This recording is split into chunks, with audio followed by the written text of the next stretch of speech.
Bonjour Madame Esther, bienvenue. Bonjour Madame. Comment vous allez? Je vais très bien. Installez-vous. Merci. Bonjour Madame Lydia, bonjour Madame Léchevine. Donc je suis ici dans le cadre d'une émission on vient de lancer, Femmes Étoiles, d'utiliser les parcours de femmes inspirantes pour inspirer et motiver les autres femmes qui n'y croient pas, ou des femmes qui ont une étoile éteinte. Donc voilà. Et en regardant les parcours des femmes qui pourraient inspirer, je trouvais que votre parcours pourrait inspirer plusieurs femmes. Alors c'est pour ça que j'aimerais aussi avoir votre expérience, le vécu, d'abord votre parcours à l'université et comment vous retrouvez en tant qu'échevine et aujourd'hui députée fédérale. Est-ce que tout a été rose pour vous? Est-ce que vous avez rencontré aussi des obstacles? Donc voilà, si vous pouvez un peu nous parler voilà, de votre parcours. Alors, mon parcours n'est pas du tout un parcours linéaire et facile. Parce que je pense que, je dis toujours aux gens, quand tu veux ressembler à quelqu'un, il faut aussi passer par toutes les épreuves que cette personne a endurées. Je suis arrivée en Belgique à l'âge de 6 ans. J'ai fait tout mon cursus scolaire en Belgique, primaire, secondaire, universitaire. J'ai fait un parcours universitaire sans faute. J'ai eu un master en droit à 22 ans. J'ai réussi en première session, chaque année, quasiment, avec grade, avec distinction.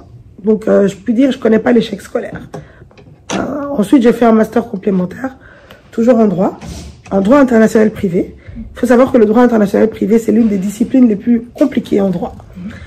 Et vraiment, et on était, je pense, 5 ou 6 ans. C'est vraiment, c'est pas une discipline privée parce que c'est très technique.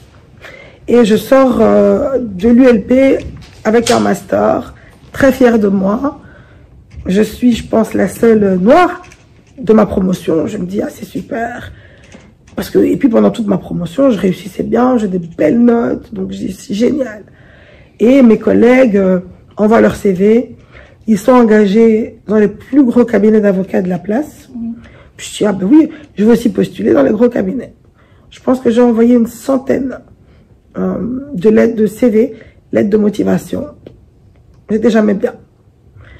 Et le dernier entretien que j'ai eu, même, c'était un gros cabinet d'avocats. On était plusieurs et je fais l'interview finale.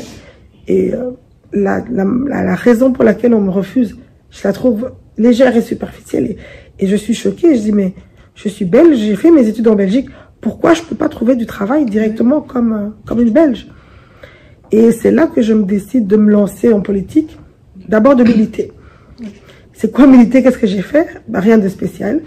Campagne électorale, mettre les tracts dans des boîtes, coller des affiches, organiser des réunions pour des candidats. J'ai également fait des permanences sociales gratuites parce que j'étais juriste, parce que je me rendais compte que beaucoup de personnes avaient des problèmes avec l'administration, ne savaient pas comment s'exprimer, introduire des demandes. Donc j'ai fait les permanences sociales de deux grands mandataires et je les ai aidés gratuitement parce que je me suis dit, bon, je suis au chômage, mais j'ai envie, je peux pas rester comme ça à la maison, je vais vraiment m'investir parce que au lieu de râler chez moi, il faut s'investir et c'est ce que j'ai fait. Et ensuite, j'ai été engagée à la ville de Bruxelles dans un cabinet politique de l'échevin de la régie foncière, du sport et de la propreté publique. C'est comme ça que j'ai commencé à travailler à la ville, il y a plus de 20 ans. Et en 2006, c'est les premières élections communales. On me dit, ben, on a besoin de jeunes. Comme d'habitude, on va toujours chercher les jeunes. Moi, j'étais déjà une jeune dans le parti, donc j'avais les codes, etc.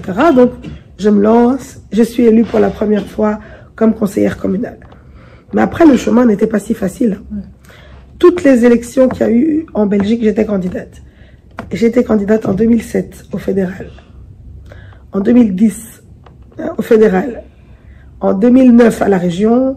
En 2012 au communal. En 2014 à la région. En 2018 au communal. En 2019 à la région. Donc là, c'était ma 9e élection. Et c'est pas facile de faire 9 élections. Et c'est pas facile de pas être élu. Parfois de rater le siège de 100 voix. Et ce que je dis aux jeunes qui veulent se lancer en politique, tout le monde n'a pas le même parcours. Vous verrez qu'il y a certaines personnes qui ont un parcours linéaire.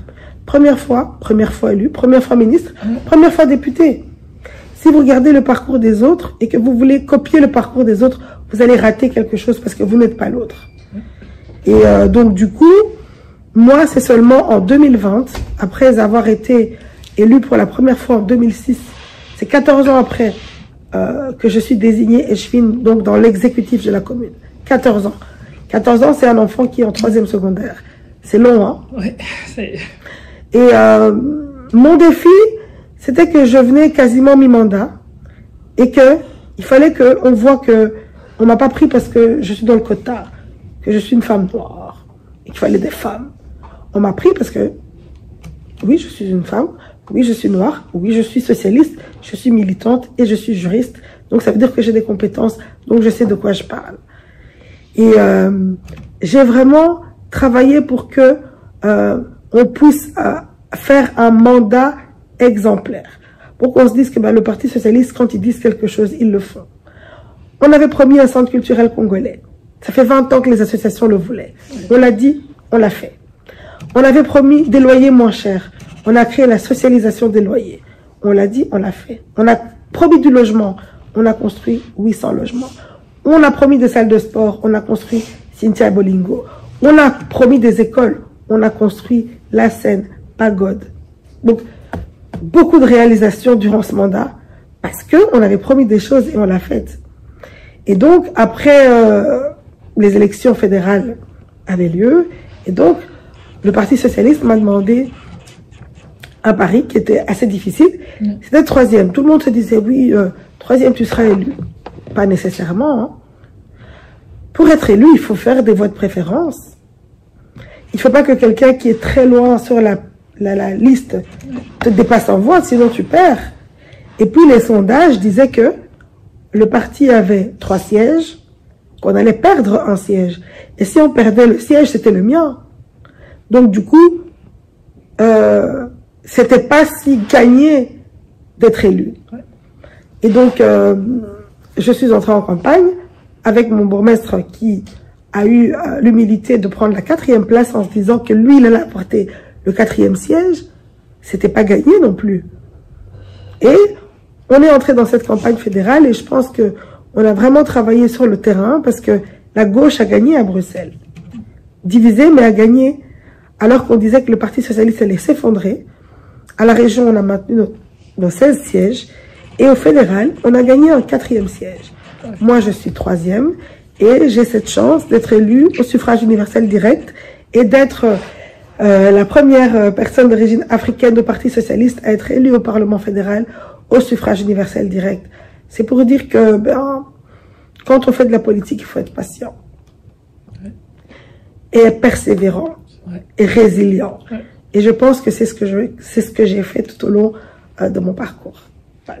Impressionnant. Vraiment impressionnant. Je retiens 2 choses, la persévérance et la résilience. Plus de 100 CV, beaucoup auraient déjà abandonné parce qu'il y a beaucoup de personnes d'origine étrangère qui sont buteurs au même problème. Après leur diplôme, ils étaient meilleurs, ils avaient des meilleures notes. Après, ils se retrouvent voilà, en train de postuler 2, 3, 4 fois, ils abandonnent. Ils se disent, ouais, c'est pas pour moi. Je n'aurai pas la chance d'être retenu, donc voilà, j'abandonne, je passe à autre chose, ou soit voilà, on passe à l'oisiveté, on ne fait plus rien. Mais vous avez quand même fait plus de 100 CV, donc ça pourrait aussi inspirer beaucoup de personnes. Vous voyez, Madame Léchevine, Madame la députée, ça n'a pas été facile pour elle. Elle a tenu bon, elle a persévéré. Plus de 100 CV, quel courage, quelle résilience. Et je pense que voilà, c'est quelque chose qui pourrait aussi vous inspirer. De la diaspora africaine, pas seulement de la diaspora africaine, même pour les jeunes aussi, hein, belges, qui peuvent aussi, de femmes, qui peuvent se retrouver dans une même situation, soit on est wallonne, mais on a un problème, barrière des langues, on ne sait pas parler flamand, on n'arrive pas à avoir un emploi qui convient, qui correspond à son diplôme, continuez à persévérer. Et la deuxième chose, dans les domaines politiques, c'est après 14 ans que vous avez pu obtenir quelque chose qui correspondait à vos attentes et aujourd'hui député fédéral. Donc ça n'a pas été rose. Tout ça, c'est les fruits, les résultats de la persévérance, de la résilience et surtout aussi croire en soi. Parce que je trouve aussi que vous êtes une femme, en fait, vous dites ce que vous pensez, vous êtes vous-même. Donc, vous n'hésitez pas à défendre votre opinion en public. Vous n'avez pas peur de ce que les autres diront de vous. Vous faites ce que vous trouvez bon. Et je pense que ça, c'est grâce à la confiance en soi. Avoir confiance en soi, avoir une détermination. Ça, c'est déjà une base parce que quand on n'est pas déterminé, il suffit qu'il y ait un petit vent, on abandonne tout. Alors, le fait d'être déterminé nous permet d'aller plus loin, nous permet d'atteindre nos objectifs. Parce que, voilà, on n'est pas facilement désorienté par les opinions négatives. Mais franchement, bravo, chapeau, Madame Léchevine, Madame la députée. Et je pense que votre parcours pourrait inspirer plusieurs autres femmes, pas seulement dans la politique, aussi dans tout autre domaine. Les femmes à la recherche de l'emploi, les femmes universitaires, ou les femmes qui veulent se lancer dans la carrière politique. Je pense que vous êtes un bon modèle. Et je ne me suis pas trompée pour avoir cette interview avec vous. Merci encore une fois pour votre temps. Et à très bientôt. Merci beaucoup, à bientôt.